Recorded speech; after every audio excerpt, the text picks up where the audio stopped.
Most of us are taught that an emergency fund is exclusively for a broken transmission or a surprise medical bill. It's pitched as a chore. Because society frames saving money as a punishment, cash that just sits there earning practically nothing while we miss out on actual fun, our brains actively resist doing it. The mathematical fallout of that resistance is severe. Nearly 40% of Americans couldn't even cover a $400 emergency without borrowing money or selling something off. Treating cash reserves purely as a defensive chore is a massive societal failure, and it ensures that average earners remain permanently trapped in a cycle of financial stress. When you live with zero margin, every financial decision stems from the baseline of pure fear. You have to take the first job offer that comes along, even if it's terrible, because you literally cannot afford to be picky. Take an average earner like Derek. He makes a decent salary, but has absolutely nothing saved. His freedom horizon, the specific number of days he can survive if his paycheck stops, is exactly 14 days. That happens to be the national average. When Derek gets assigned a toxic, micromanaging boss, he just has to sit there and take it. He can't aggressively negotiate a raise, and he can't walk away to look for better opportunities. Getting fired or quitting triggers an immediate catastrophe. He is operating from pure desperation. Without a cash buffer, an employee is functionally indentured to their next paycheck. They are stripped of all leverage in the modern labor market. Wealthy individuals understand a totally different reality. They do not view cash reserves as defensive shields against bad luck. They use them as an offensive weapon. Picture a second guy, Marcus. He earns the exact same salary as Derek, but he prioritized building a $15,000 FU fund. When Marcus deals with that exact same toxic manager, his internal decision-making process shifts completely. He stops making choices from a place of fear. Marcus isn't naturally a better negotiator or a harder worker. He simply holds the immense leverage of not being desperate.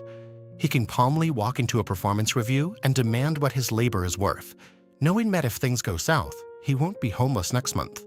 He can take a few months to find a better role, or even pivot to starting his own side business. That $15,000 acts as a toxic job shield. It shifts the balance of power directly away from the employer and back to the individual. I know exactly what you might be thinking. You're barely scraping by right now, and you'll finally start saving once your salary bumps up to 80 grand a year. This is the "I'll save when I make more" delusion. The hard truth is that if you can't manage to save $100 a month on your current salary, you won't magically save $1,000 a month when your income doubles.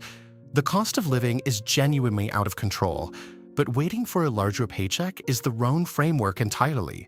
Financial discipline is a muscle that requires active training. It is not an income bracket you eventually graduate into. Let's look at the math. Investing an extra $50 a week in your 20s or 30s massively beats attempting to invest $1,000 a month in your 50s. Time and consistent behavior will always outpace while income increases. Waiting for the perfect salary guarantees you will never build leverage. You have to build the muscle long before you arrive at the higher income.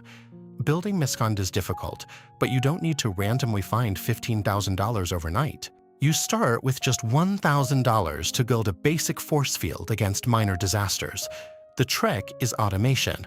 You set up the transfer to a high-yield savings account the exact day you get paid, before your brain even has a chance to mentally spend it.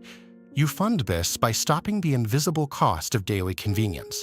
You cut out the chronic food delivery and funnel that exact amount straight into your new account. Redirecting convenience spending into an automated system is the fastest way to bypass your own psychological traps and actually begin building leverage. This cash reserve represents the literal price of your autonomy.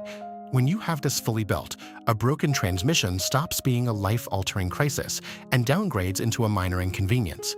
You face a distinct choice. You can either spend all your money trying to look successful today, or you can build a silent fortune that makes you untouchable tomorrow. Securing the leverage to keep your life choices entirely your own is the ultimate definition of wealth.